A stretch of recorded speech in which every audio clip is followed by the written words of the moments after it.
Your Chimo greetings. Yet I'll say everyone for joining in. Just give me a couple of minutes. We just want to let some people come in. If you have any issues with the sound or the images, let me know in the chat room.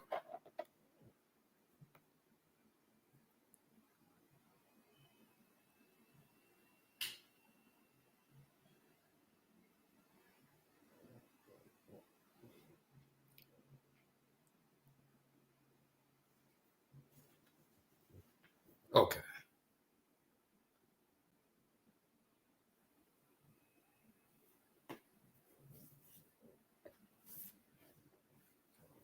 Okay, so your GMO greetings. Yet I'll say we thank you for joining in with us once again.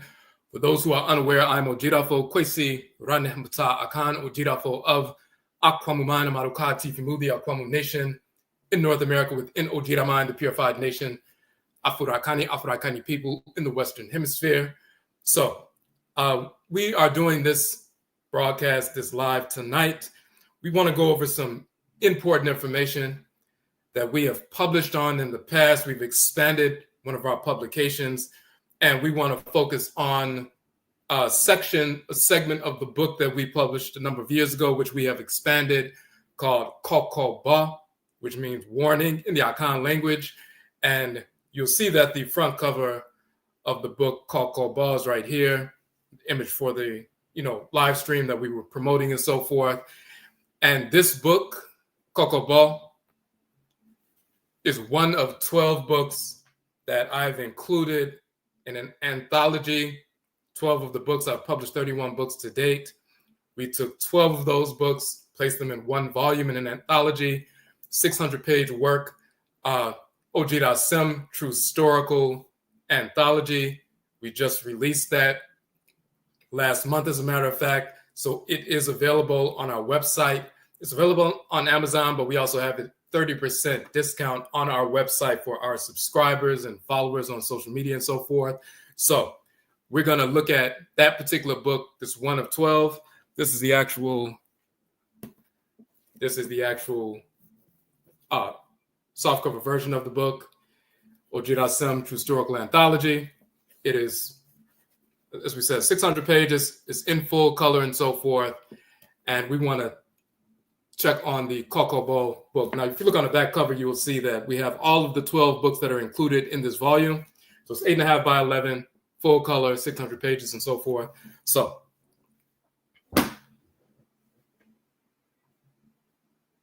let's pull that particular text up.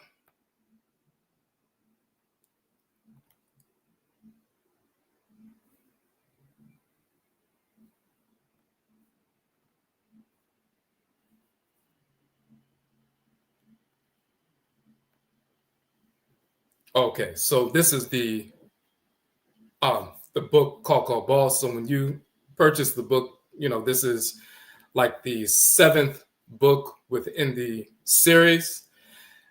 And we want to focus on so when I publish this book, it's a series of 4 different articles. And as you can see, the first one is Define Prohibition against dissexuality, homosexuality in ancient Kamet. The second one, Ni Ankh Kunum and Kunum Hetep, identical twins, not dissexual, homosexual, because the whites in Arab Spring were trying to promote this false idea that this is the most ancient depiction of a homosexual couple. Of course, that's totally inaccurate. These are identical twins who had wives and children and so forth. They were officials in ancient Kamet and so forth. So we go into detail to show that. We also have the article. Hold on a second.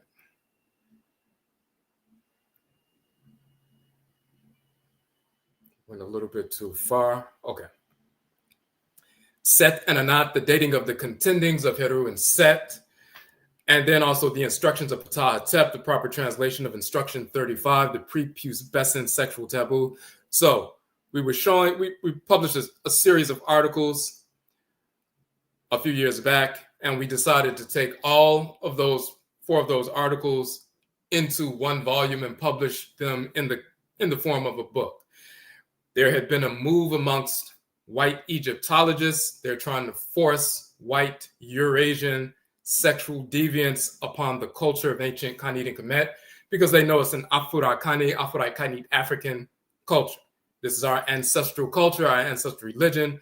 The people of ancient Kanit and Kamet, Nubian Egypt, are our ancestresses and ancestors. When we migrated away from the Hapi or Nile Valley a couple of thousand years ago and moved into West Afuraitkaitnit, West Africa, as well as Central and South, and continued our ancient empire and culture and so forth, we continue to practice our ancestral religion. And then some of us were taken hundreds of years later from West and Central and parts of South Afuraitkaitnit, South Africa, West Africa, Central Africa, and so forth, into North America during the enslavement era. And this is how we ended up in the Western Hemisphere. This is also how the ancient ancestral culture and religious practice migrated from East to West, Central, and South, all the way to the Western Hemisphere. So when we practice the Hoodoo tradition in North America, which is Akan ancestral religion in North America, or the Voodoo tradition in North America, which is Ewe, or the Juju tradition in North America, which is Yoruba, or the Wanga tradition in North America, which is Ovambo, or the Gala and Geechee tradition, which is Gola and Kisi traditions in North America and so forth, the Ngangan tradition, which is Fang. We have various, the Grigori tradition, which is Mindi and so forth. We've maintained our ancestral religious practices, and that includes our ancestral religious values, and that includes our moral foundation. So everything we engage in dealing with ancestral religious practice and culture, it is rooted in divine order. Ancestral religious practice is the ritual incorporation of divine law and the ritual restoration of divine balance. That is the essence of the definition of Afurakani, Afuraitkaitnit, meaning African ancestral religion. No matter what form it takes, no matter where we exist in the world, fundamentally, it is the ritual incorporation of divine law and the ritual restoration of divine balance. That means through ritual, we incorporate those things, objects, deeds, and entities we need to incorporate in order to align our thoughts, intentions, and actions with divine order. And through ritual, we reject those things, objects, deeds, and entities we need to reject, to repel, in order to restore balance to our thoughts, intentions, and actions, and thus realign ourselves with divine order. So the ritual incorporation of divine law and the ritual restoration of divine balance, these are the expansive and contractive poles of ancestral religion. And that includes every aspect of our behavior, the way we function in the world, just like plant life, animal life, and mineral life. They have specific forms, they have specific functions they have to execute in creation. We have specific forms as Afurakani, Afuraitkaitnit people, African Black people. Some of us have a fiery disposition. We're children of fiery divinities. Some of us have a watery or cool disposition. We're children of water divinities. Some of us have an earthy disposition. We're children of earth divinities. Some of us atmospheric divinities and so forth. We have those temperaments that reflect fire, water, earth, air, and different gradients in between. We have a specific function, specific form to execute in the great divine body. Our order in creation within our communities, within our physical bodies, within our spirit bodies, within our clans and so forth, reflect the divine order of creation. That includes the way we engage sexual activity, which is what we call procreative activity. That is a divine function, of course. Through procreative activity, we bring an ancestral spirit back into the world. Through copulation with our spouse, we bring one of our great ancestresses or ancestors back into the world. So that's a sacred divine process. We do not pollute that process with Eurocentric or Eurasian forms of sexual deviance. That includes what we call dissexuality or homosexuality. We use the term dissexuality because it's more proper and fitting as a definition. If you have disorder, that means order is not present because dis means not. You have dissexuality, that means sexuality in the true sense is not present. It is a perversion of what sexuality actually is. It is non-Black individuals, the whites and their offspring, who promoted the false idea that sexual deviance is natural and normal. That is their culture because they are the culture of disorder. That is not our culture. So let's look into the text to prove that.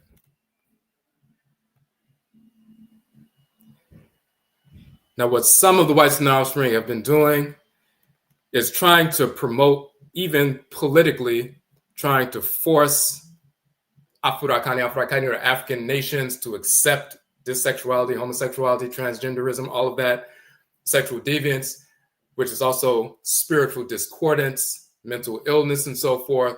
They want to force that on the population to disrupt the population. And if they don't comply, they will cut off funding to these nations. And some nations are saying, okay, we'll cut off the funding then because we don't care. That's not part of our culture.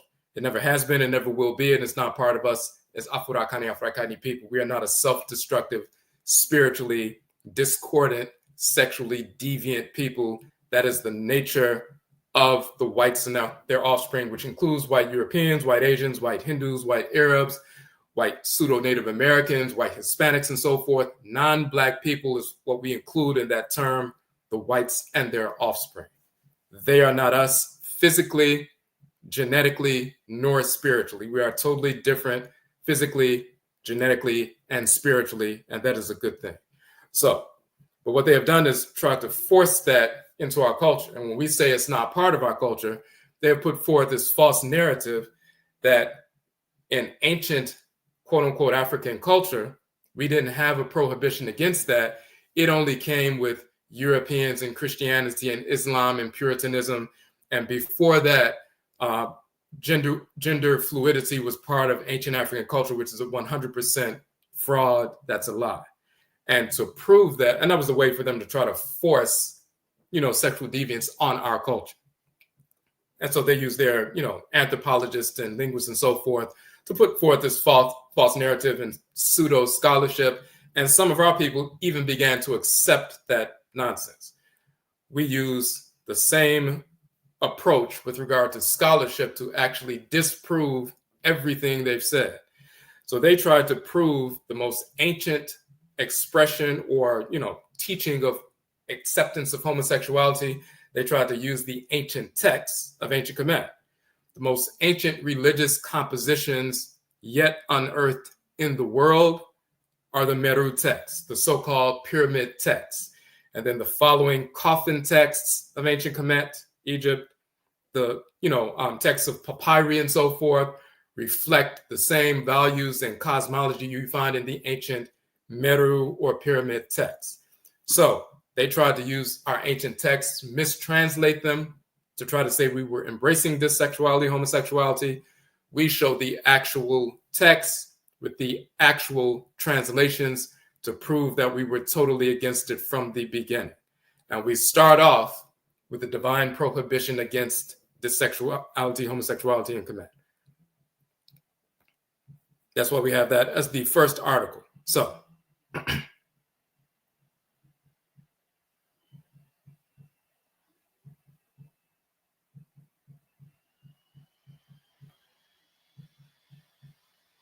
now, I'm going to show you this image first of all.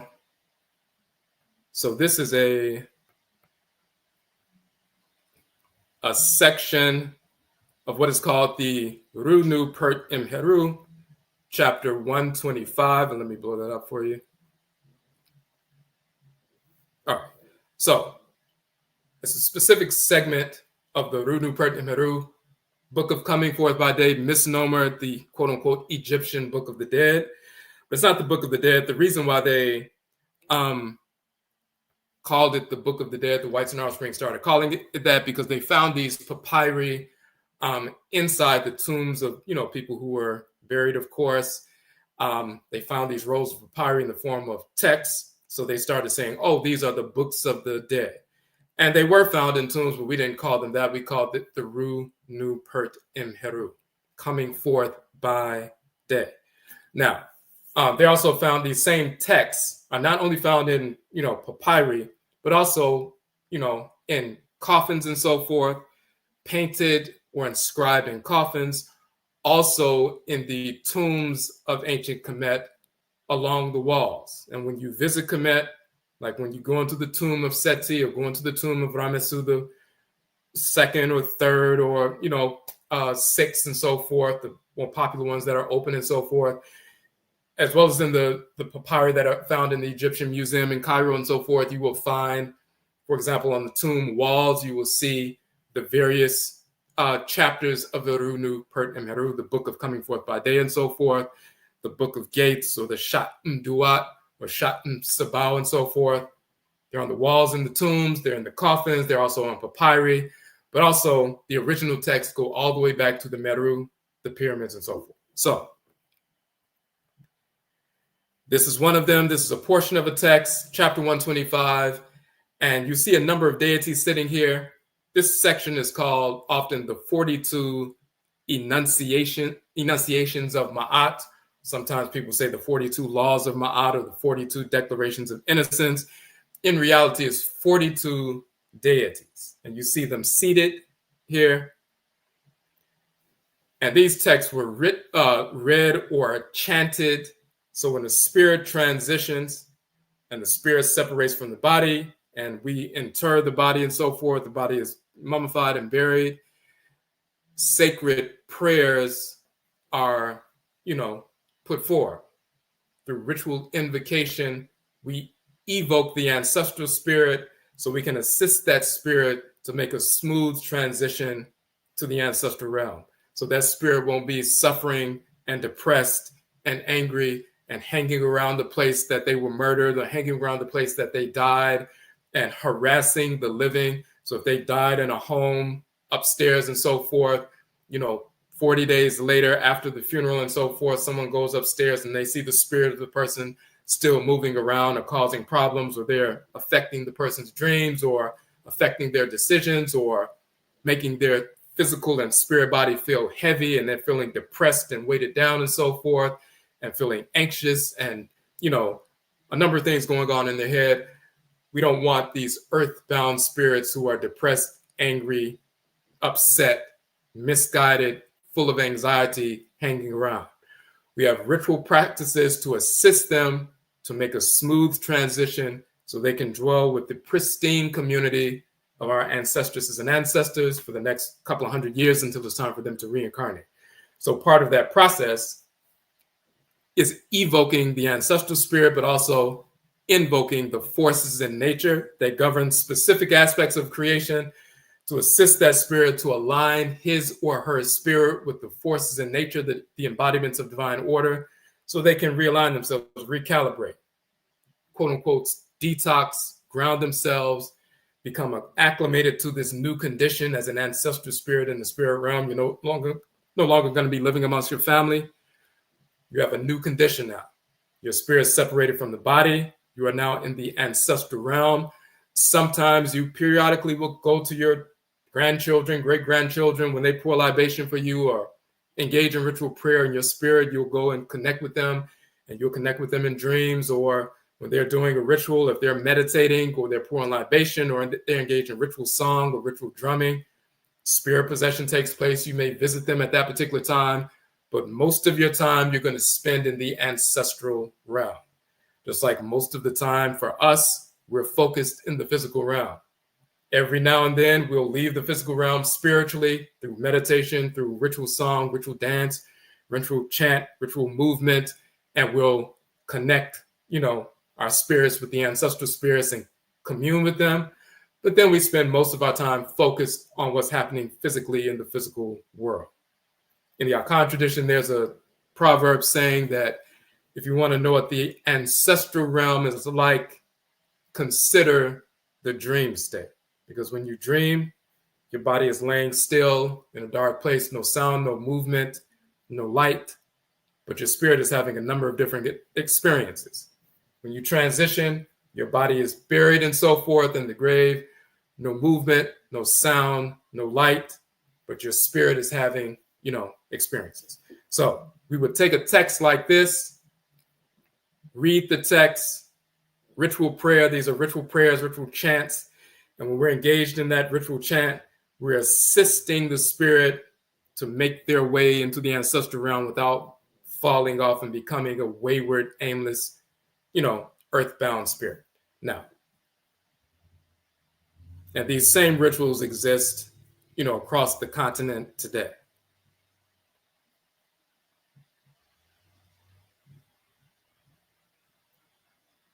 Now, as you see here, we say chapter 125, plate 31.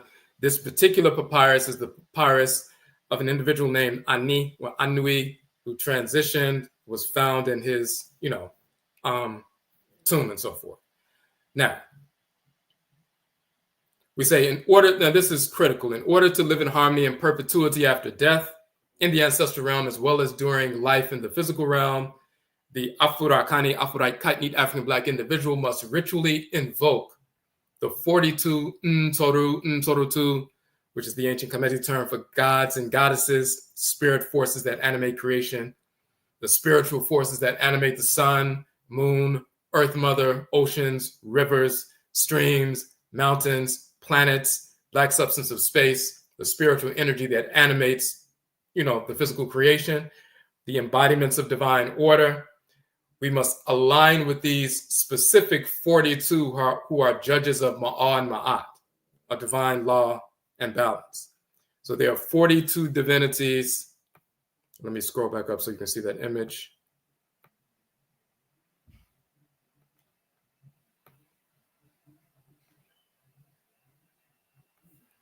These 42 divinities, they are called assessors of divine law.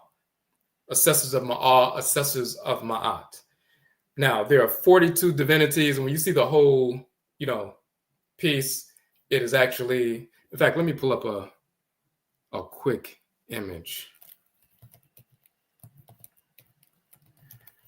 so you can see the full.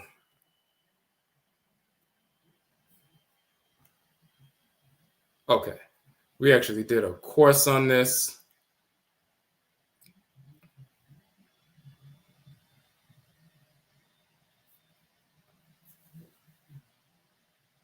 So let me take this down. I'm going to show you the full image in the papyrus so you can see the entire set of divinities.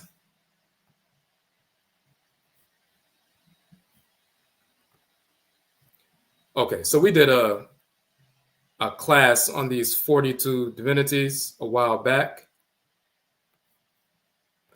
And on the flyer for the course, it's called Himusenu, which is the term for 42.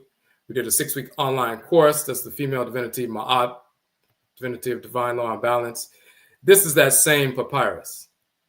This is the full image of all 42 divinities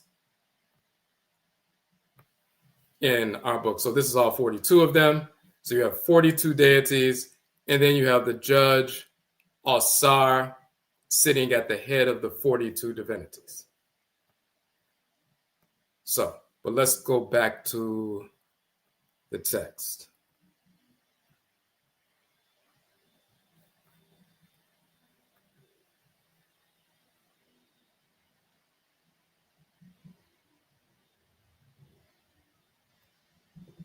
Hold on a second.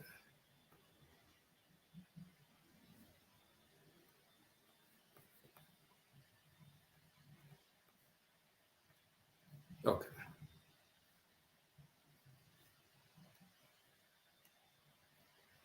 Hold on 1 second. It's not allowing me to do it. Let me go back out and go back in right quick.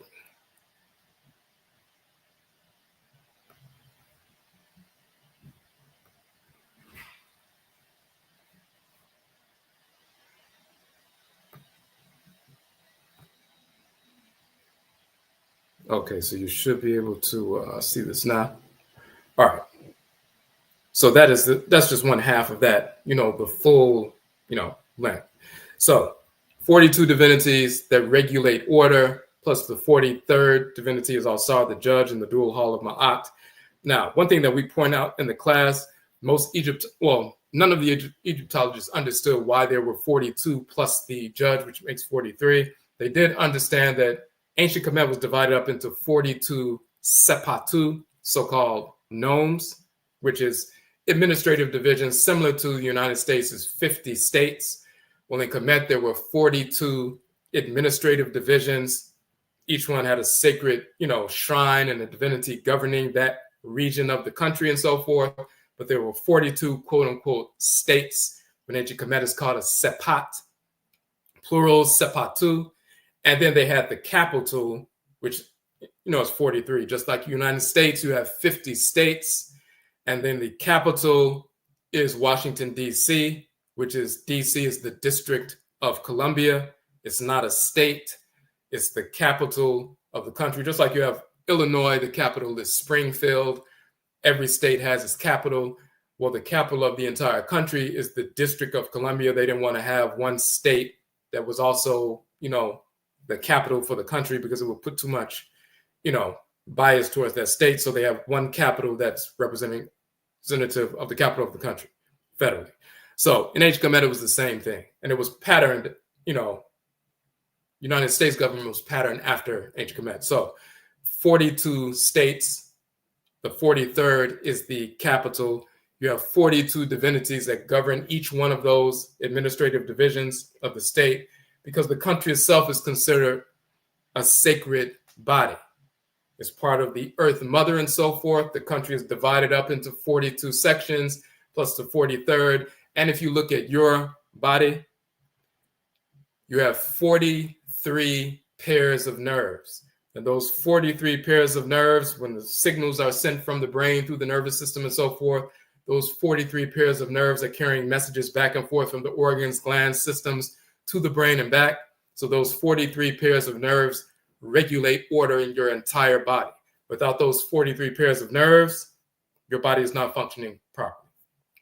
The 43 pairs of nerves, the nervous system, so to speak, of the land of Kamet, those 43 regions are governed by certain divinities, and there were shrines in each one of the 43 divisions, 42 states plus the capital, shrines of certain divinities for each state. And when you look at each state, you'll see the chief male and female divinity of each state and so forth, what their sacred colors and rituals are and so forth. So the entire country is a sacred body. There's spiritual energy moving throughout the land of the entire country. Then each region carries the energy of different forces in creation, just like your body. You have a number of different organs. Each one carries a different energetic force and is a shrine for different divinities.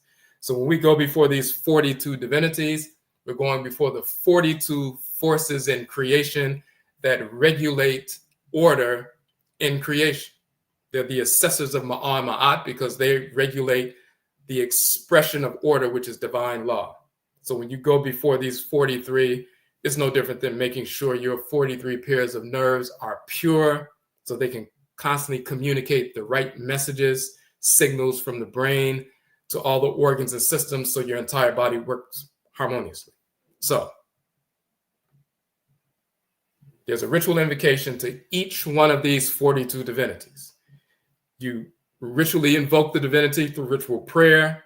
Once you invoke the name of the divinity and bring that spirit forward, that spirit searches out your spirit body to make sure you're in alignment with that aspect of creation.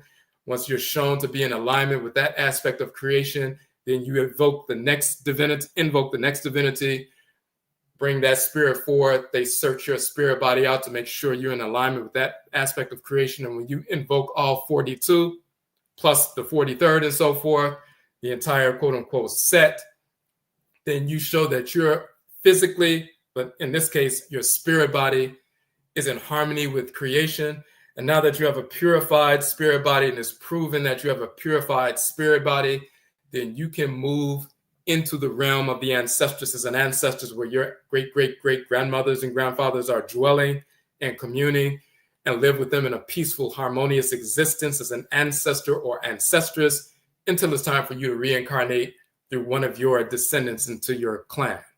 So, and it's no different if you had a family reunion and there were, 40 people in a home and there's a family reunion and so forth, and then one of the family members who was known to be addicted to drugs and so forth was trying to come and enter into the space, and they're known for stealing and fighting and, destroying things and so forth, they'll get stopped at the door. You're not allowed to come into this space with the rest of us unless you clean yourself up. But if you don't, you're not coming over here. You're just going to be out here aimless and wandering until you clean yourself up. When someone transitions, spirit separates from the body, we can go dwell amongst our ancestresses and ancestors who preceded us in harmony for the next couple hundred years. But if we were wayward or self-destructive or perverse or repulsive, when we try to move towards that communal group, we get repelled. We have to show that our spirit body is in harmony with order to a certain level, a certain requisite level of spiritual purity, so we can dwell without creating disorder in the process. And we go through this ritual invocation to purify that spirit body and prove we're worthy of dwelling with our people. So, now that's all directly relevant to this piece because there's one particular invocation that's important. So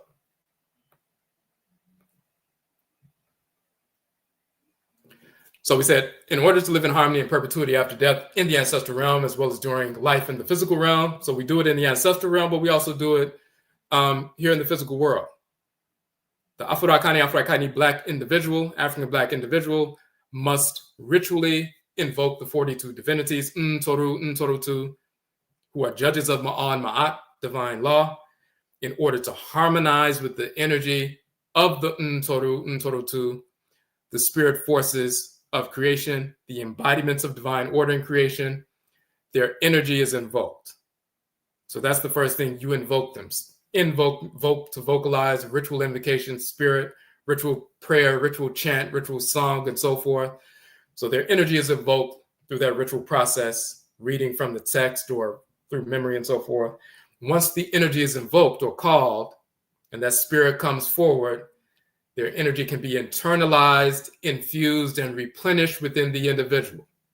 Like a drop of water fusing with a river, harmonizing with this greater force body of water in nature, so does the Afuraitkaitnit African individual fuse his or her energy with the energy of the spirit force in nature that he or she is invoking ritually. This opens the way for one to align himself or herself with the divine order of creation. Now, so that's what we were just explaining. So, same thing happens in Akan tradition. We're invoking Awusi, the Abosom deity Awusi, or the deity Benna, or the deity Ajua, and so forth. In Yoruba, they invoke the Orisha Oshun, or Orisha Obatala, or Orisha Ogun, and so forth. When someone transitions, invoking certain divinities to purify themselves, realign the spirit of the person so they can move into the ancestral realm harmoniously. Now, we say in the process of accepting, receiving the infusion of energy, divinely ordered energy of the divinities, the individual must reject perversity, disordered energy, which can manifest as a result of disordered thoughts, intentions, and/or actions. The individual thus invokes, which means accepts, the energy of the forces in nature of divine order, and rejects, repels disorder. So that is critical. So we said ancestral religion is the ritual incorporation of divine law, the ritual restoration of divine balance. Expansion and contraction. When you breathe in, you expand your lungs, you take in oxygen, you take in air and so forth. You need that oxygen to purify your blood and vitalize you and so forth. But you're also taking in some bacteria, you're taking in some toxins, you're taking in things that don't, belong in your body, but you have an immune system, and your immune system will isolate those impurities, destroy them, and repel them from the body. So you'll breathe in and you'll take in the oxygen and the energy that you need. That's inhalation, that's expansion. But then you also have rejection, repulsion. You breathe out. You breathe in oxygen, you breathe out, carbon dioxide. When you consume food, you take in food, that's expansion. You're breathing in, you're accepting, you're receiving. You take the nutrients, vitamins and minerals and everything you need from the food. But then you also, that's consumption, but then you also engage in elimination through your, excretory system. So through the small intestine and large intestine and so forth, you repel the waste. You consume the food, that's expansion. You eliminate the waste, that's contraction. Expansion and contraction are the dynamics of life. You receive the energy of the forces in nature. You align yourself with that. That's acceptance, receiving, and then you reject or you repel or repulse disordered, perverse energy. And that's what's happening in this text.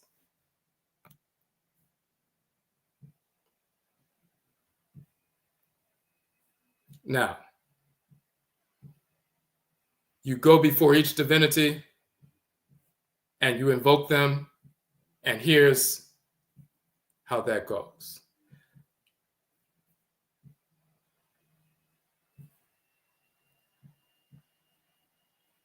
Let me expand this a little bit so you can see it better. All right.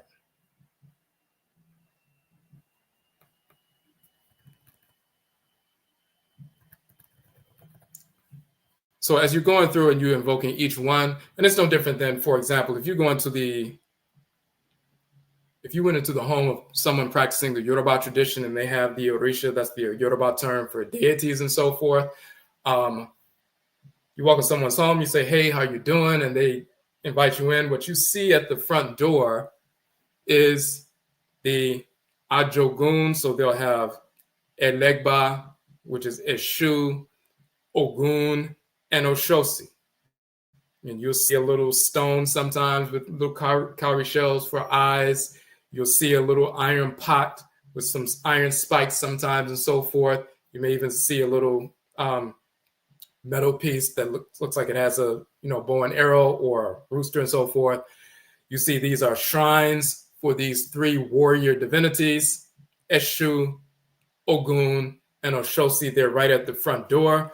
And they'll say, salute the spirit that dwells in these shrines. So right at the front door, the first thing you do is remove your shoes and you will, salute the spirit that's dwelling in these physical shrines. Then you go into the person's home. They may have their Ojubo or their ancestral shrine for their Egungun and so forth, their Ancestresses and Ancestors. You would salute that. If they have a shrine for an Orisha, you would salute that as well. And then you sit down and talk with the person and visit and everything else. You come into the home of an Akan person like myself, who practices Akan ancestry religion. In North America, Akan ancestry religion of Ghana and Ivory Coast is the Hoodoo tradition. You come in the home, you remove your shoes and so forth. You see the Nkomre, the Nsama Nkomre, the ancestral shrine, and you salute that. You see the Abosom Komre, the shrine for the deities. The Abosom is the term for deities, goddesses, and gods in the Akan tradition. You salute these divinities as well. And then you sit down and communicate and watch television or do whatever you would normally do. It's no different than if you had, someone's great grandparents sitting in the room and you came in to visit. You don't just sit down and start talking to your friend. You salute with respect the elders and eldresses who are in the room first, and then you go about your business. So, and we do that on a regular basis. We're accustomed to, every time we come into a space, whether someone's home or when we're having a ritual in a sacred space, we go before each one of the shrines of the divinities. We go before each one. We invoke and salute that divinity. Walk over to the next shrine, invoke, salute that divinity, align our spirits with them, go to the next shrine, invoke that divinity. We do that from the time we're children through adulthood, eldershood, until we transition.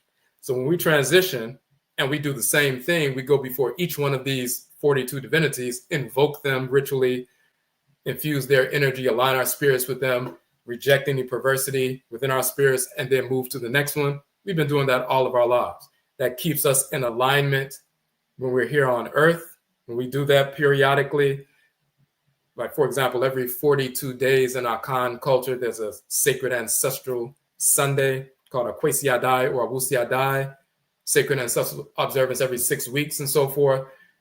There are certain rituals that are performed. We go through that 42-day process, same thing that we were doing in Ancient Kamet. So one of those deities is the one we focus on right here because it's central to the topic. This deity is called Kererti. And let's read the piece.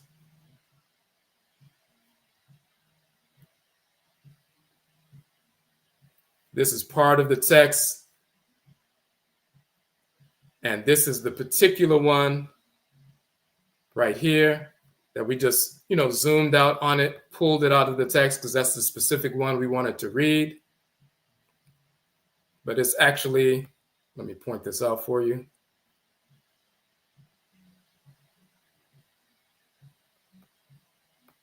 Let me expand it a little bit so you can see it better.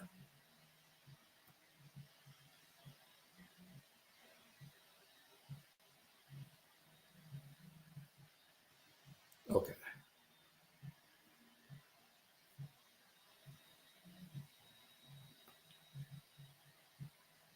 So it's actually this one here in the middle. And we just pulled this one out so you can see it more clearly. So we can read from it is that one. But what does that one say? This is the actual text as shown, and we just laid it out. It says, A kererti per amintet an nuk nuk. It says hail or A kererti. So I'm evoking A is like saying hey, hey, or hail kererti. And you see the person here with his arm out, and that's the term for A. It's like calling somebody saying hey. We're saying kererti, or hey. The divinity kererti. Per amintet, the one who comes forth from amintet. And amintet is a term from the West. So kererti is a specific divinity. He's known as the one who comes forth from the West, the sacred Western region. Then it says an nuk nuk. An means not. And you see the two arms with the two hands like this, meaning not, no, not, And even in English, that was maintained. So the term non or none always means not. Even like you say undo something, it's no longer going to be done. Un or non or no or noon and so forth. An in ancient Kamet with the two hands going like this means not or non. An, that's this symbol here. Nuk, nuk. Now let's expand that up a little bit.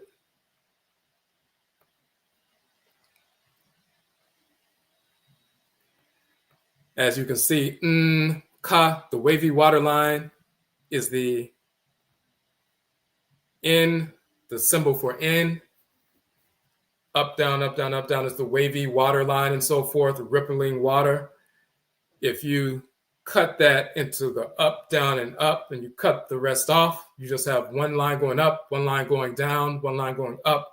That's the n sound. And that is, of course, where the letter N in English comes from. The whites and offspring never created an alphabet. They stole the alphabet from ancient Kamit and Kamet. So this is the full representation for the N sound. If you cut off most of it, just the first part of it is the uppercase N in English. But that's the And this little bowl with the lip at the end is the K sound. So that's ka. So it's nuk, nuk. And the determinative symbol is an erect phallus. So that means copulation in English. Also, of course, penetration. So nuk means to copulate or to penetrate and so forth. So the individual is invoking the deity kererti, the one who comes forth from the West. And what does the individual want to say to kererti? He says, not, nuk, nuk. Not have I nuk, or copulated with a copulator, or penetrated a penetrator. I have not engaged in nuk, or same-sex activity. You cannot pass through these different divinities, forces in nature. You can't pass the test and go before the judge, Alsar, then be accepted in the ancestral realm unless you can show the divinity kererti, who governs a specific aspect of creation, the sacred caverns and so forth.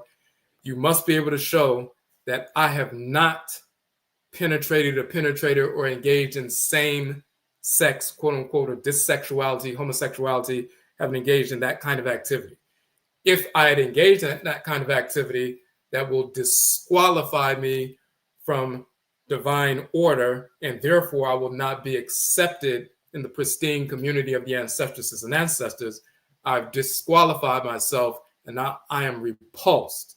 No different than if I, so when you go through all the 42, some of them say, I have not stolen, I have not murdered someone, meaning I haven't killed someone without a just cause. Killing someone in self-defense is accepted by the divinities, is encouraged by the divinities. But killing someone out of harmony with order, just murdering someone because you don't like, you know, the way they look or something, or you wanted to steal their wife or something like that, that's against divine order. So you have to prove when you go before certain deities, I have not killed someone without just cause. I have not stolen. I have not, engaged in, adultery. I have not stolen offerings from the shrines of the divinities.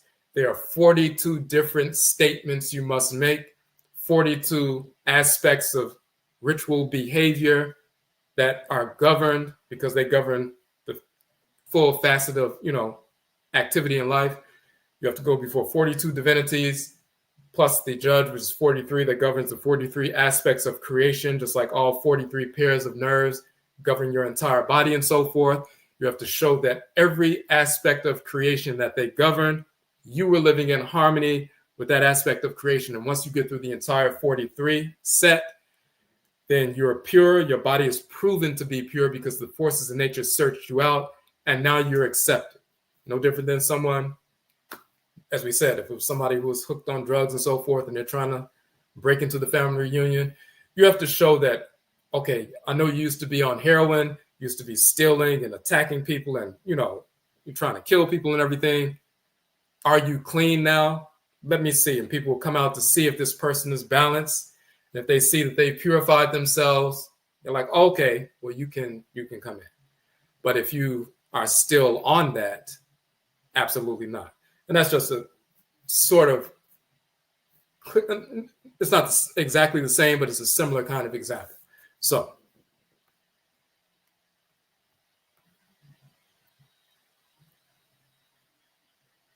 now let's go a little bit further. So this, as we said, is something that we do every single day. We invoke these divinities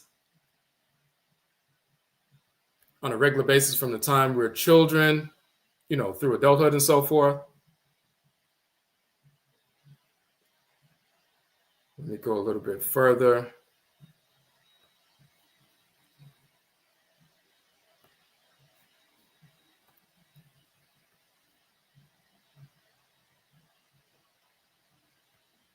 Okay.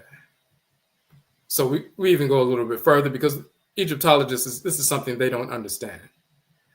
So Kerti or Kererti, the two caverns in the first cataract out of which the Nile was believed to rise.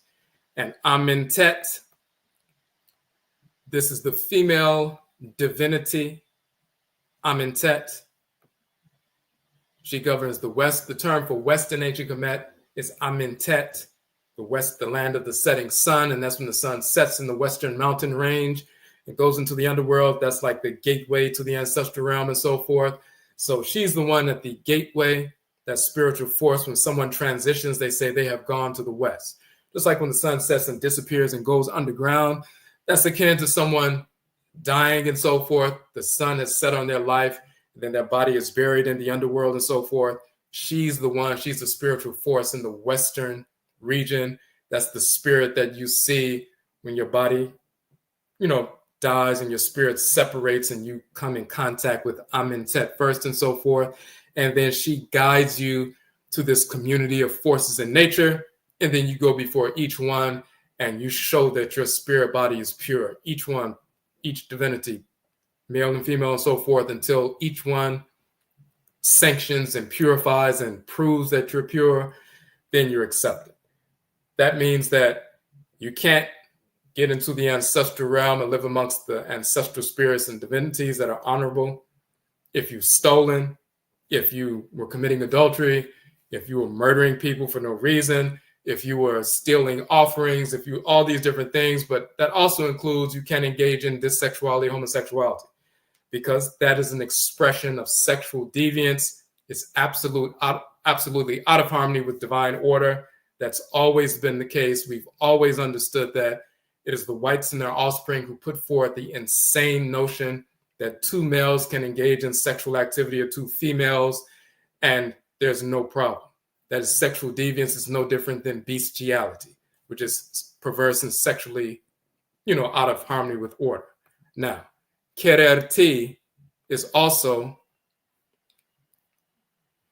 it means the caverns, the two caverns, when they talk about the sun sets in the west and so forth, but they also talk, and then the sun goes into the underworld, the caverns and so forth, but they also talk about how the Hapi River, so-called Nile, would rise out of the caverns and so forth. So, kererti, it means caverns, but he's the spiritual force that governs the caverns, the gateways, the openings. Kerert, hole, cavern, grotto, circle. In the duat, which is the term for ancestral realm, hole in a vessel and so forth, cavern, hole, cave, den. The duat is the ancestral realm. Kerti or kereti, the god of the kereti, the caverns, one of the 42 assessors of Asar.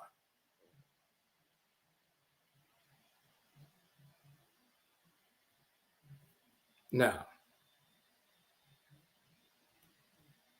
this particular image is the female divinity Nut, and you will see her bent over the earth. So when you see the sky at nighttime, you see the dark sky and all the stars in the sky and so forth, and it's like a canopy bent over the earth and so forth. They'll show that as the female divinity Nut. She's the spiritual force that is permeating the atmosphere that surrounds the planet Earth. So the atmosphere itself is a feminine force that we call Nut.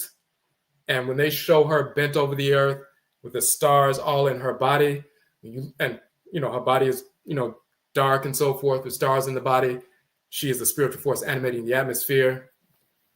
As you can see here, it shows near her womb, the sun shining and so forth. And then by her face, you see the solar disk as well. So what they're showing here is that in the morning, her womb is in the east, and she gives birth to the sun. So when the sun comes out from the underworld and so forth, that's like a baby being born, and they say Nut has given birth to the sun, and she births the sun. And the sun sails across the sky, sets in the west, and then they say Nut swallows the sun, and then it goes into the underworld. So when she swallows the sun in the evening, on the western horizon, but then she gives birth to the sun, the Afurakani, in the eastern horizon. When she swallows the sun, that's an opening, that's a cavern, and it goes deep into the, inside the underworld and so forth. And then she gives birth to the sun out of the kerert, or the cavern, which is the hole, the gateway, the opening. So her uterus and birth canal and so forth is a cavern or a kerert, kereti, an opening, a cavern, a quote unquote hole, a sacred opening and so forth. And in order for that opening to happen, that cavern, that hole to open, and then the baby is born out and so forth, that's a sacred process. The expansion and contraction of that cavern, that hole, that opening. Let's go back to the text.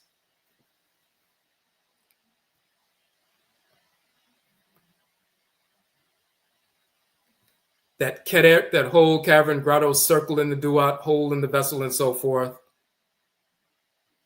And also the two caverns that the Nile came forth from and so forth. That those sacred openings from which, the baby is born, but the caverns in general are governed by the deity Kererti, and Kerert literally means cavern. So the only way you can violate The divinity called Kererti is when you operate out of harmony with the aspect of creation that he governs. He governs the caverns, the openings, the orifices, the sacred openings from which procreative energy and power manifests. The caverns of the body, that includes the vagina of the female, the urethra of the male, and so forth. Also the anus of the male and female, also the ears, are caverns. They are gateways to the inner ear and your vestibular system where you balance yourself. Your mouth is an orifice. Your two nostrils are orifices. They are openings. So you have these different openings that get into the internal aspect of your body. On earth, there are different openings that are governed by Keret. The different openings or holes or caverns are Keret, and he's the one that governs what goes in and out of the caverns. If you violate what goes in and out of the caverns, you're violating the divinity that governs the caverns, which is Keret. You violate the Keret, the cavern, you're violating Kereti, the deity that governs the caverns. If you go in the wrong orifice or the wrong cavern or the wrong opening or the wrong hole, you're engaged in disordered behavior. This is cosmologically and proof, even linguistically and cosmologically, why we can prove that we've never accepted dissexuality, homosexuality. Of course, a male trying to penetrate another male is insane. You're destroying the, anus of the male and so forth. That's insane behavior. That's mental illness, pure stupidity. And the same thing when two women are trying to force themselves on one another. That's mental illness. That's insanity. But we have a cosmological foundation. Even the name of the divinity that governs specifically that sacred ritual invocation, even the name of the divinity proves why he governs that part of creation. That's something that no Egyptologist understands because they don't practice ancestral religion. We worship the same deities in Akan culture and Yoruba and Vodun that we worship in ancient Kamet and Kamit in Egypt and Nubia. Same divinities with the same names, with the same functions in creation. So we know exactly who they are. When the whites and offspring go to Kamet and look at temples and tombs and shrines and so forth and papyri and take pictures, that's just artwork to them.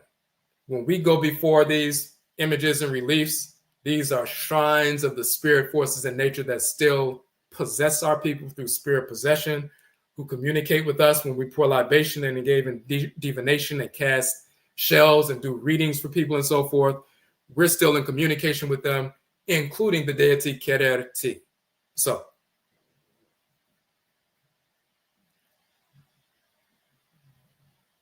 let me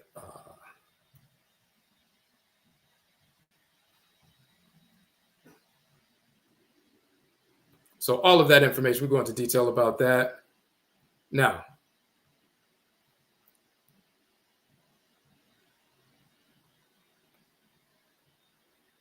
hold on a second.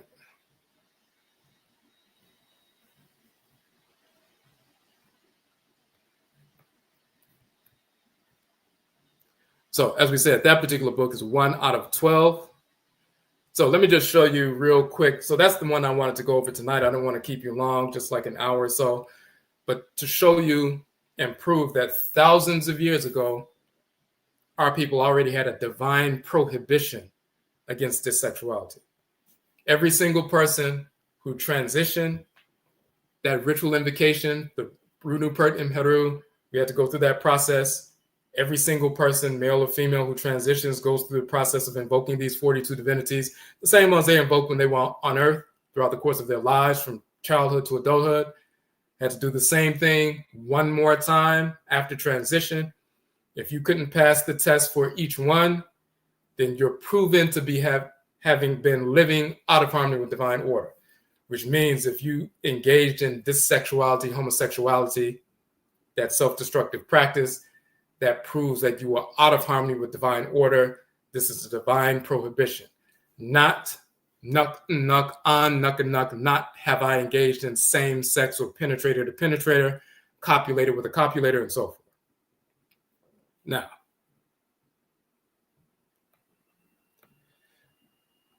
so just to quickly look at the basis of the other 3 articles that are part of this book. And once again, for those who joined in a little bit late, this particular book, Kokobo, is one of 12 of the books that I put together. I published 31 books, but we took 12 of them, put them all together in one anthology. And this is the anthology here, Ojirasim, True Historical Anthology. So it's a 6.5-page book.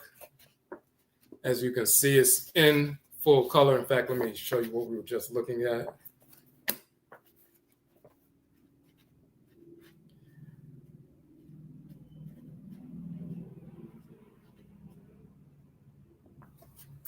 Okay. So what we were just looking at, on screen is from this part of the book. But I put 12 of my books all in one volume. It's a 600-page volume, 8.5 by 11 full color. We just released it a few weeks ago. It is on Amazon, but we can give you a 30% discount when you order it directly from our website. And let me show you. So that's just one. The Kokobo book is one of 12 books. Kokobo has 4 articles. I want to let you see quickly the 3 other articles in the book. So that was the first portion of that one. The White Snarl Spring also tried to put forth the foolish idea that Ni Ankh Khnum and Khnum Hetep, they tried to say that this is evidence of, they said this is the earliest historical evidence of homosexuality in the world. And they said the people in ancient Kamet were embracing of that.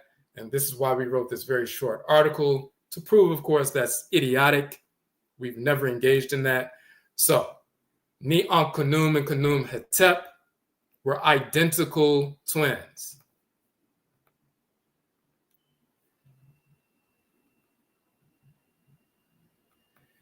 When you look at the word for twins in Kamet,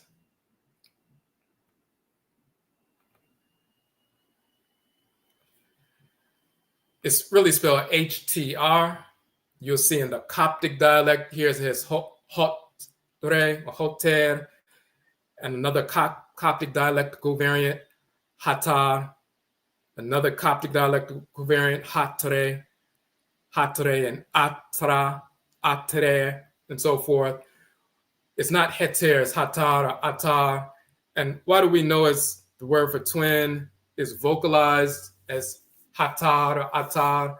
Well, partially because in the Coptic variation here is Atra or Atre, but also in the Akan language, which is directly descendant, the word for twins is Ata, Ata. That is directly derived from Hatar, Hatar in ancient Kamet. And specifically, it means to join together, to yoke, to unite, to be friends or allies, to be twins. It can also be used for to marry, but to be twins. Ata in Akan means twins. Hatar in ancient Kamet means twins. What are twins? The ones who are joined or united. We talk about how they were joined in life and joined in death. We see the twins in the womb together. They're joined together and so forth. They're yoked together. Let me expand this a little bit. So specifically, not just the word twins, because twin is just from twi, which means two. But hatar doesn't just mean two. It means the ones who are joined together or united together. So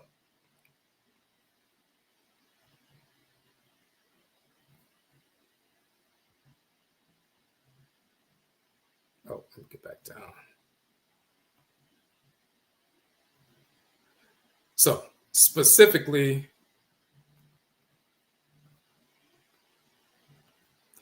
when you see the twisted flask right here that looks like a twisted rope, that's the H sound, so that's ha. The little loaf of bread right here that looks like an upside down bowl, that's the T sound. And then the symbol of the open mouth, that's the R sound, so that's H-T-R. Hatar, hatar. You see, they don't have the vowels in this particular spelling, but we know the vocalization, the vowels, because we still use the term in Akan is ata, atar. In the late period dialect of the Kameti language, Coptic, they will put the vowels in here. This is an A right here, so it's hat tare, and tare, also atar, and so forth. So we know the vocalization. But the determinative symbol are the two people holding hands. They were holding hands or uniting together, hugged up together in the womb for 9 months. And then when they came out, they were still holding each other. And they would see twins as two halves of a whole. There are Ntafo in Akan, there are Ibeji in Yoruba and so forth. But you see them united or yoked together.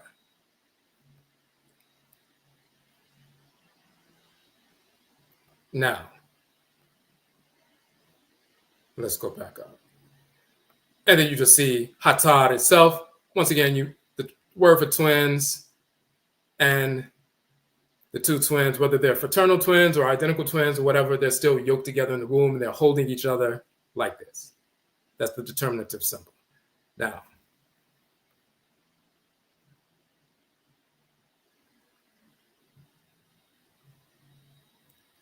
the names of these two twins are Ni-Ankh Khnum and Khnum Hetep.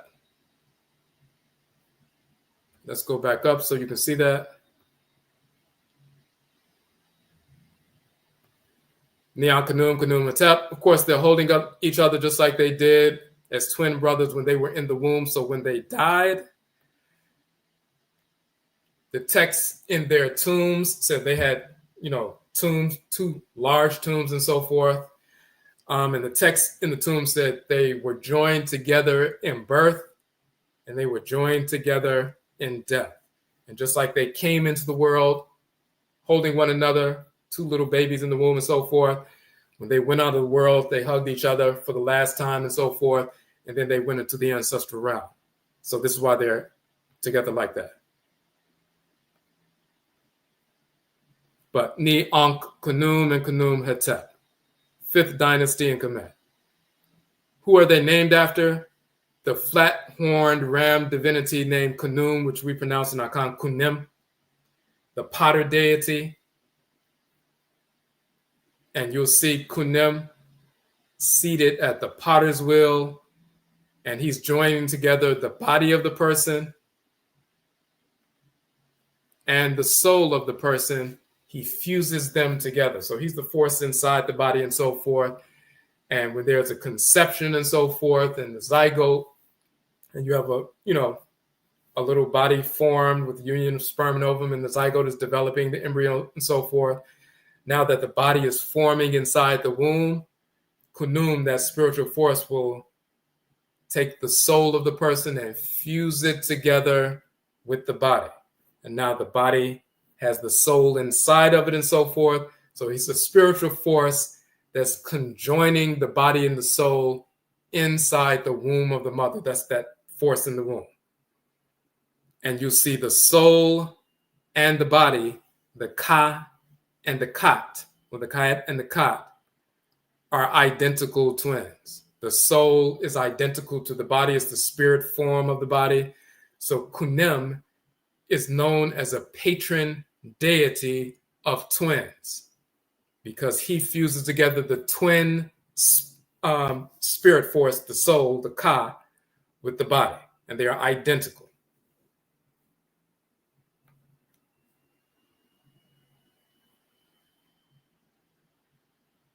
The word kunem itself, with the little pot and so forth, means to unite, to join together. Remember the term for twins, to join together, to yoke, to unite. Who's the deity who unites and yokes the twin soul and body? Kunem, and the word kunem itself just means to unite, to conjoin, to join together.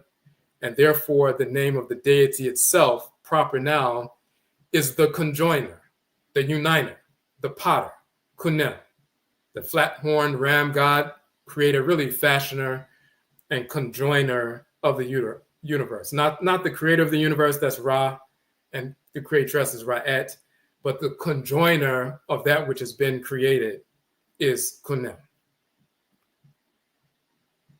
and you see the female divinity Heket. Sometimes she has the head of a frog. That's an animal totem, but she is Heket.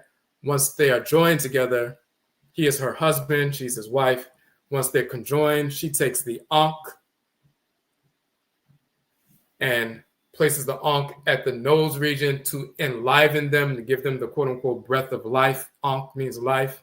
So they work together. He fuses them together, and then she enlivens them. So, but Ni Ankh Khnum and Khnum Hetep are twins. They are children of the twin deity. So, not only are they twins, and of course, in their tombs, they show their wives, these twins, their wives, and they show images of their wives and images of their children.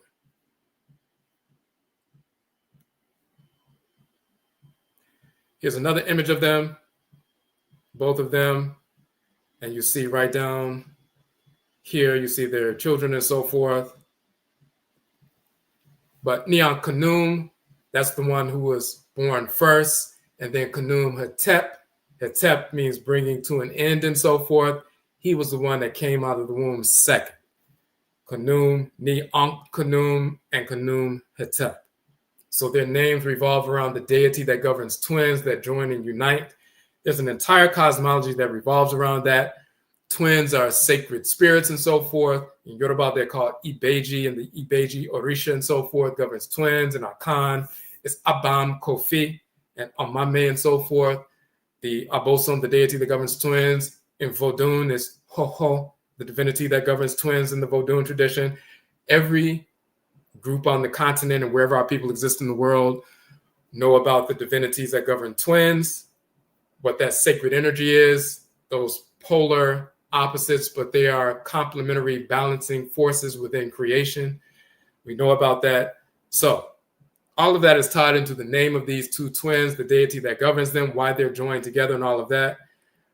Now,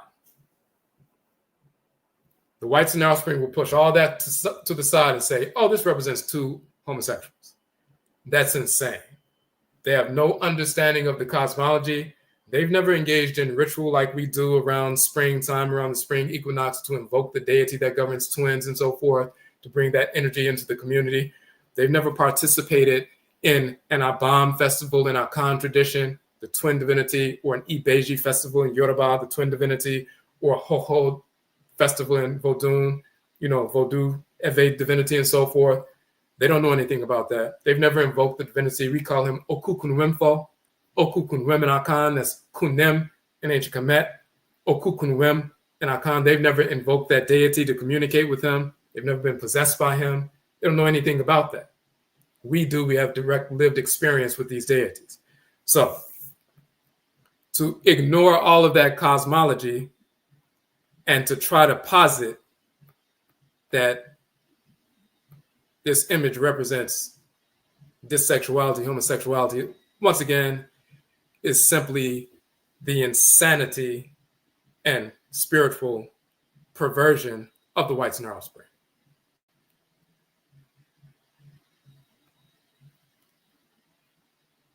And this is why we wrote the article, because not only, of course, they're deliberately trying to misinform people, but some of our people will read the articles and books written by the whites and their offspring and assume that they're authorities on our ancestral culture. You can't be an authority on the deities of ancient Kamit and Kamet unless you can communicate with them and be possessed by them. And our people have been doing that in hoodoo and juju and voodoo and wanga and gola and kisi and traditions for hundreds of years in America, and of course, prior to that, thousands of years on the continent. The next article, Set and Anat, the dating of the contendings of Heru and Set. We wrote this article. We're not going to go through the whole thing because it's very lengthy, but just one thing to point out.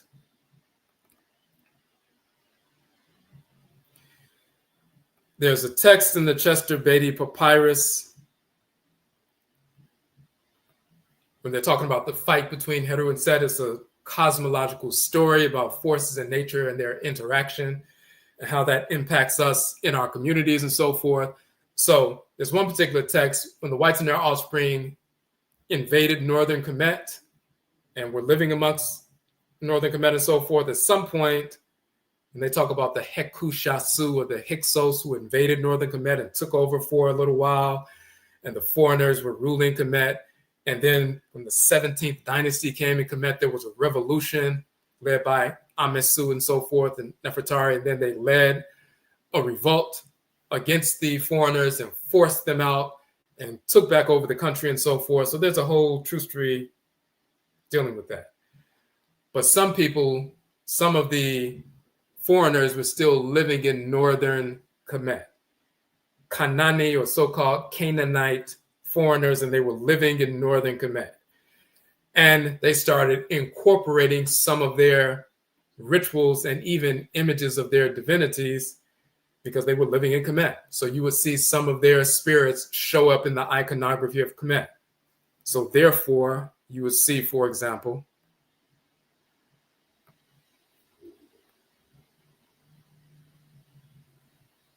you see Set in ancient Kamet.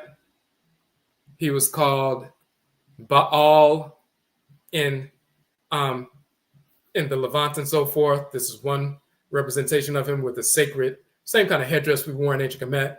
By the time the Eurasians took over, they started corrupting his image. He looks like a Kemeti divinity with a sacred hedge crown. By the time the whites and their offspring get a hold of him, now he's looking like them. They start making him look like them. Right, so you have the female divinity, Anat, Canaanite or Kanani version of that divinity. In ancient Kemet, she is Neat, the warrioress, archeress divinity Neat. She's the divine weaver. In Kanani culture, she becomes Anat. So the way they talk about her is in their own expression and so forth. The original people who migrated north of Kemet into the so-called Levant in so-called Kanana, misnomer Canaan, now it's Palestine and Israel. Originally, those were Black people who migrated and continued the culture. When the Eurasians invaded, they corrupted the culture, and they started calling themselves Canaanites and so forth. And then you start seeing this mixed population, and then you start seeing Europeans, Eurasians in control, and so forth. But the original people were our people. We just migrated north and reestablished ourselves, just like some of our people migrated from Mississippi to Chicago and reestablished ourselves in the north. So Neat became Anat in the Levant, in the regions of Palestine and Israel and Canaan and so forth, Kanana. But then when the whites and offspring took over, they started corrupting the cosmology of the divinities. They started corrupting the stories. So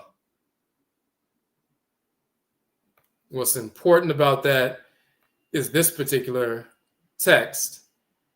It talks about the union of the deity Set and Anat, and they were husband and wife and so forth.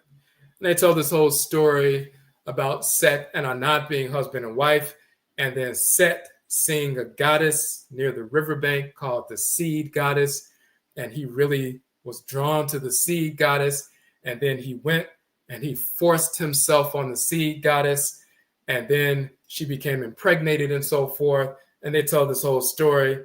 It's actually a corruption. Now, in ancient Kemet, Set is married to the goddess Neat. So Set and Neat is the original couple. It becomes Set and Anat in the Levant, in Canaan and so forth. And then they have the story about the rape of the seed goddess, which is actually a corruption because we don't have these rape stories in our culture. That comes from Eurasians. So they inserted a rape, story in the document. But originally, you don't have Set raping the seed goddess. That didn't happen. There's a story about the divinity Het Heru, but she was not raped and so forth. So they corrupted the story. What ended up happening with the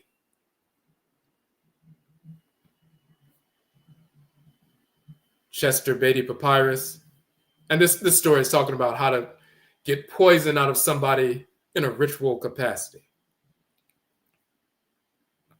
So we won't go through the whole thing. We talk about the seed goddess. We show, how it also showed up in the Hurrian culture and so forth.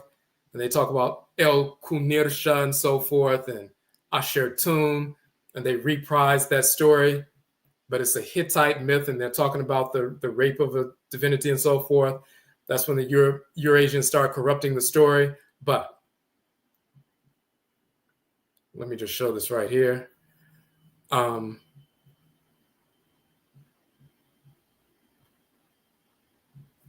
me go back up.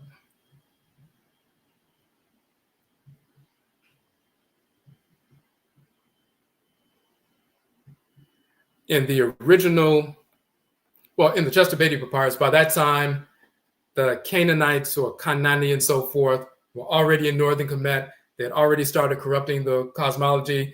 Their expressions of deities were showing up on certain stelae in northern Kamet and so forth, and even the telling of stories on certain papyri. Their influence was there. So instead of Neat being in the story the way it would normally be, they would stick Anat in there. Instead of, Set in certain stories, they would say Baal and so forth. So their influence was already there. And in that particular papyrus, they talked about a story of Set sodomizing Heru. In reality, that was never part of the original story. That original story was Set trying to go after the seed goddess. The Eurasians took the seed goddess out the story, stuck Heru in there, and said Set forced himself on Heru. And there's a timestamp within the papyrus to show the foreign influence. So the Whites and their Offspring tried to use that papyrus to say that, see, Set was sodomizing Heru, so that means if the deities are sodomizing each other, homosexuality must have been accepted in ancient Kemet. We prove with the actual text, we show the original story with Set married to the female goddess Anat. He sees the female divinity, the sea goddess by the river, and he forces himself on her and so forth. And then we show the timestamp of how they took that story out. They kicked the sea goddess to the side, put Heru, the son of Alsar, and Set in that position. And then they tried to say that Set sodomized Heru. That's when the Whites and their Offspring began to corrupt the culture. They also corrupted it in this fashion, which we already showed, but let's just show it again.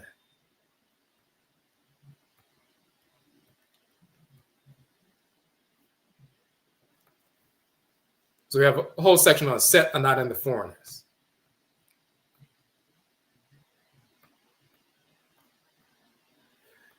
Once again, so you see, this looks like the crown of Alsar. For thousands of years, this is the way Baal was depicted. Let me expand that a little bit. Now, by the time once the Europeans take over, the Eurasians take over, now all of a sudden he has European features, he has a long curly beard and so forth, his body is different. They put themselves in so you see all that, let me make it bigger a little bit. So you see the natural form, same as Alsar and ancient Kemet, the tall white crown and so forth. And then they start making him look like a European. And then they start changing the features of the female divinities into white females. They start corrupting the culture. When they did that first. When the Persians came in and later the Greeks and Romans came in, they started changing Set into Isis.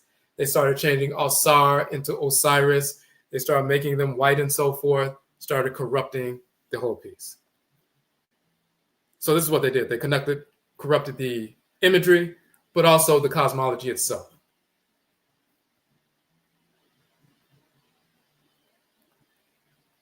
And let me just further finally.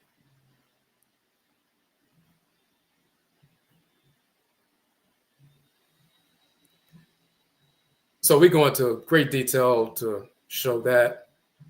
This, by the way, is the goddess Neat and so forth that we're talking about. There's a particular instruction of Ptah Hetep.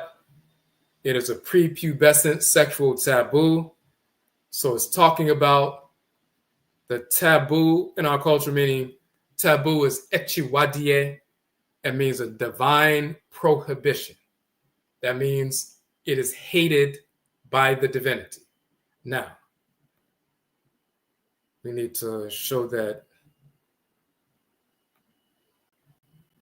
Very important.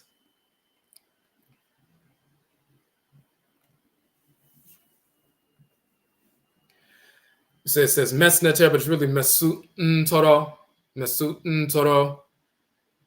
And it says this divinity, this deity, loves hearing or listening. Not hearing is hated by the divinity.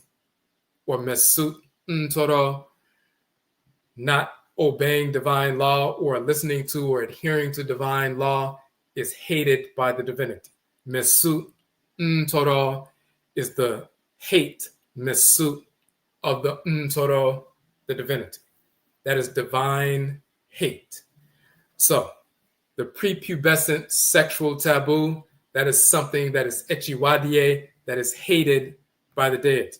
Something that will get you either killed by the deity or killed by the people who are operating under the direction of the divinity. Go execute this individual for engaging in pedophilia, prepubescent sexual taboo. That means someone who is underage, that is against divine order, you get killed for that.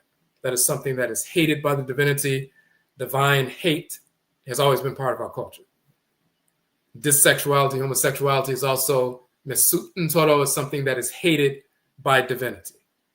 So that's what that article is dealing with. And we translate that entire text to prove that in detail, linguistically, and then cosmologically as well. So that's a long piece, very detailed information.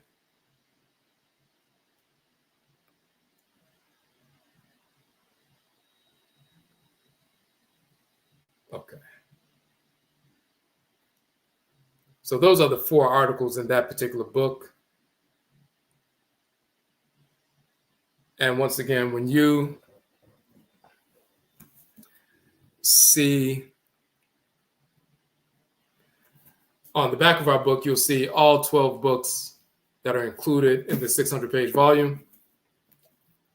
And of course, you see this is the Kokobo book right here. But we have Afuraitkaitnit, the origin of the term Africa. We go into detail showing that Afurad is the title of the creator. Afurait is the title of the creatress. Ka means land. Kayet means land, feminine. So Afuraka is the land of the creator. Afuraitkaitnit is the land of the creatress, and so forth. We have the Kukutuntun, where we're showing that Jesus and Muhammad and Moses and Abraham, Isaac, Ishmael, Allah, Yahweh, Buddha, Brahman, all fictional characters who never existed of any form or of any race whatsoever. We show how those characters were manufactured. So we have a number of different books in this volume, and it is available now. So let me put the link back in the chat room. You can order the book for 30% off directly from our website. We just released it a few weeks ago.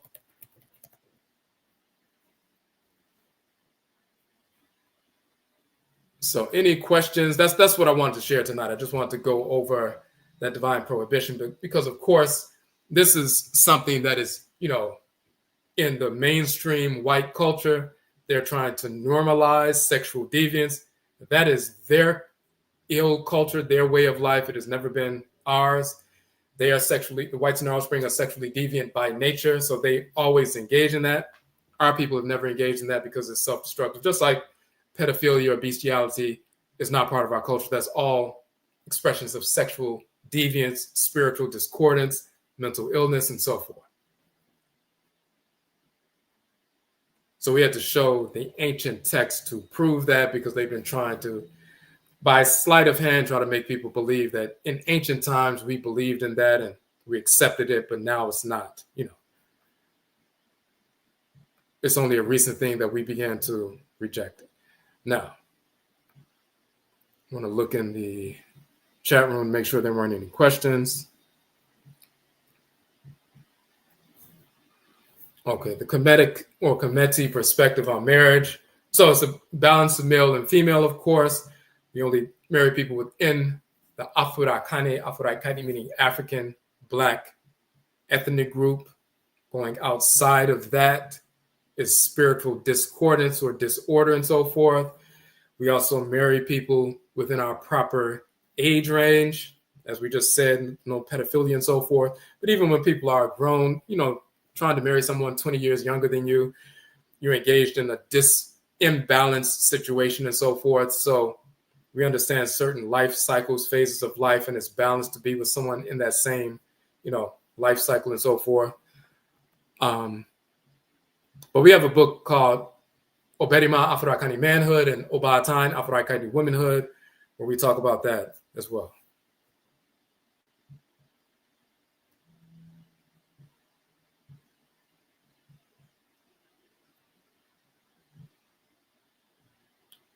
Right. Of course. And, the whites and offspring are always, I'm looking at the comments, anything that is disordered, they will promote as natural. Just like when they're promoting the insanity of transgenderism, they created a process where they're going to take someone in surgery and cut their organs off and give them hormones to try to make them appear to be female. They can never be that. There's no such thing as a transgender woman or a transgender man, of course. If someone got their arm cut off in a machining accident at work and so forth, that's just an injured person. If someone goes into surgery and gets their genitals cut off and so forth, that's just a person, that's just a male with an injury. That's all it is. You can take as many, drugs as you want to. You're a male that swallowed some poison. That's just, but that's the schizophrenia of the whites and their offspring, which has nothing to do with us. We are totally different from them physically, spiritually, genetically, and so forth, and that is a good thing.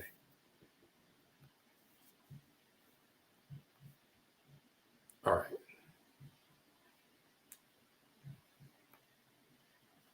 So I'll show you the, let me take this off the screen right quick, go back up.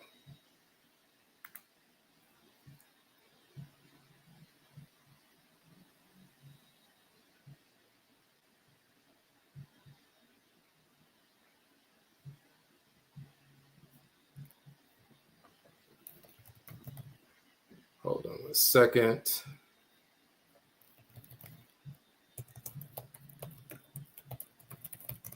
Okay, so this is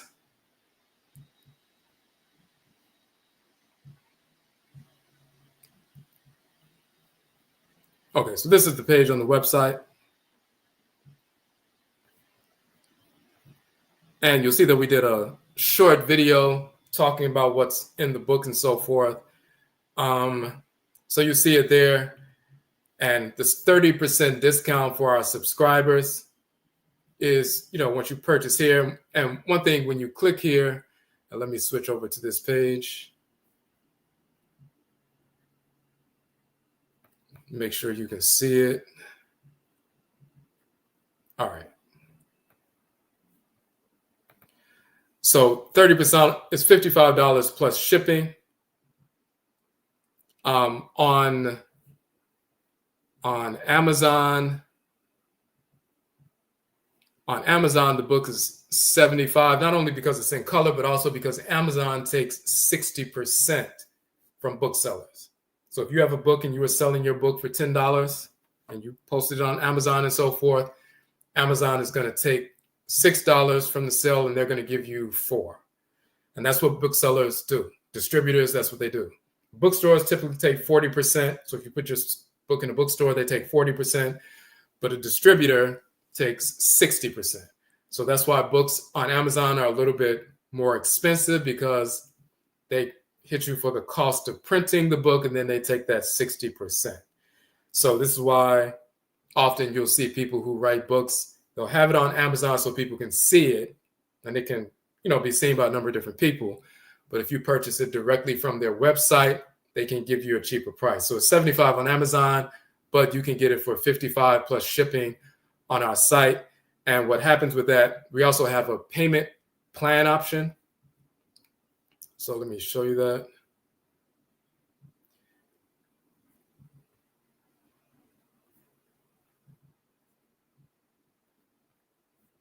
So when you check that out, and when you go to checkout, one of the options, you should be able to see it, is Afterpay.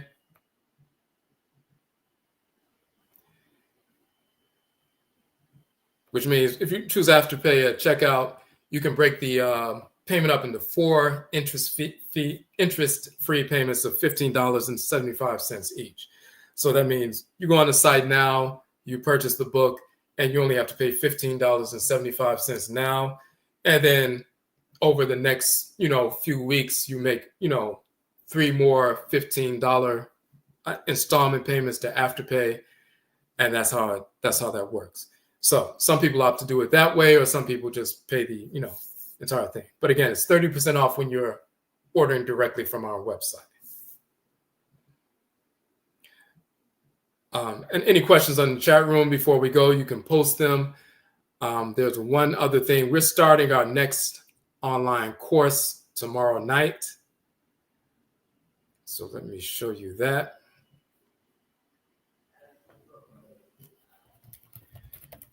And we just did a live on this the night before last. So if you want to see the details, you can check that out. But the SUSU meditation instructor certification. So we are certifying people to be instructors in meditation, meaning you can go to a place of business, schools, organizations. They'll pay you to conduct a half-an-hour session with their students or with their employees or their organization and so forth. Those places pay $100, $200 for a half-an-hour session. Larger corporations pay more. And this is a way for some people to have part-time, additional revenue. Some people do it full-time and so forth. But you have that credential where you're certified. It's a 4-week online course. The books are included. There's a payment plan option as well. So when you see SUSU Meditation Instructor Certification, the next class starts tomorrow night, which is Monday, March 17th. 4-week course meets every Monday at 8 p.m. online. So if you would like to register, of course, it's open to our people only, Afurakani, Afuraitkaitnit people, African Black people only. Subscribers get the discount. So you'll see it says subscriber discount on the piece, and you would click that one. But either way, whether you, click that, pay the entire registration fee, or just like, with the book, there's an Afterpay option there as well. So you can pay for, interest-free payments as well.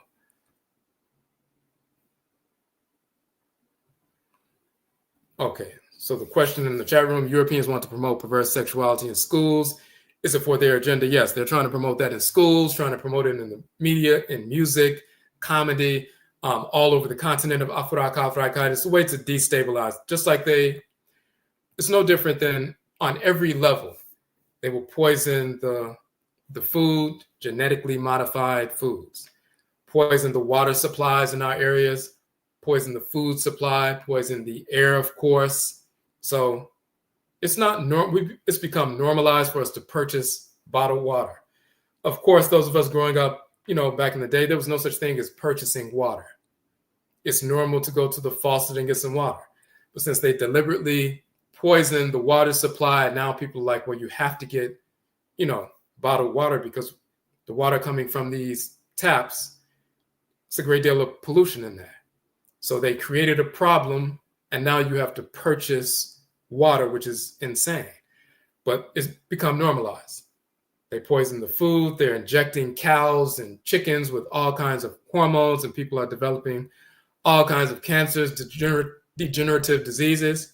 They don't have to do that, but this is the nature of the white snarl spring. Why are they all over the world polluting the soil, polluting the air, injecting animals with,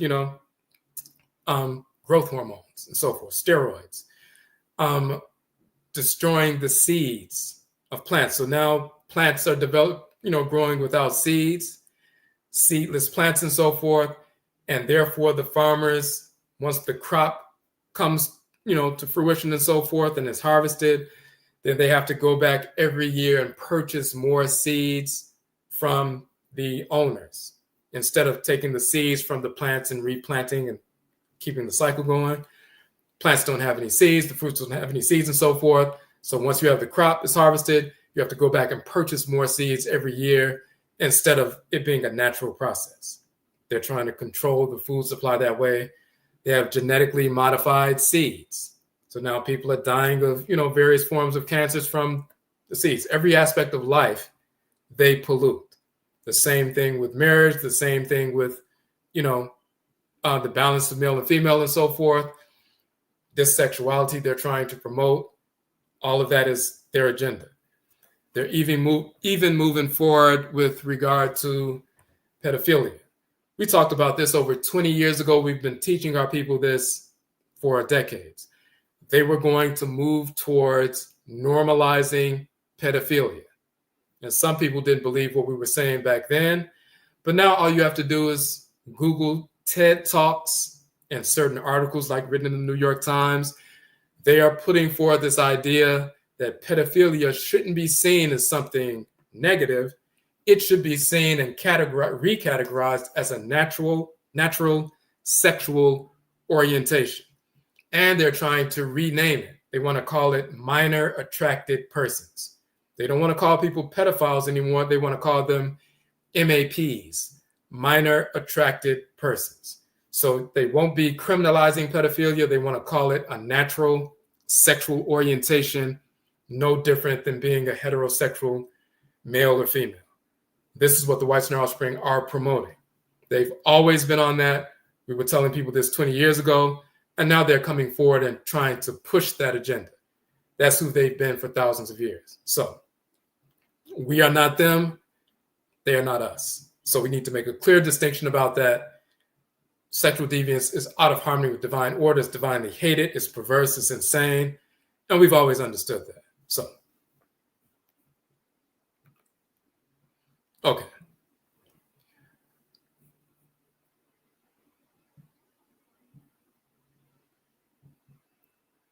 Okay, so let me really quickly. So, but the meditation instructor certification course starts tomorrow, so you can sign up for that now. We also have a component if you refer someone to the course because they want to become certified as an instructor so they can engage in entrepreneurial activity. If you refer someone, once they pay the registration fee, then we will give you a referral fee of $100 because you referred them to our course. Of course, Black people only. So all of that is laid out on the page. You'll see the video that we have with regard to that, talking about the referral fee, receive $100 today and so forth, the course referral. We did a live stream on that, so you'll see that there, explaining everything about, what we're talking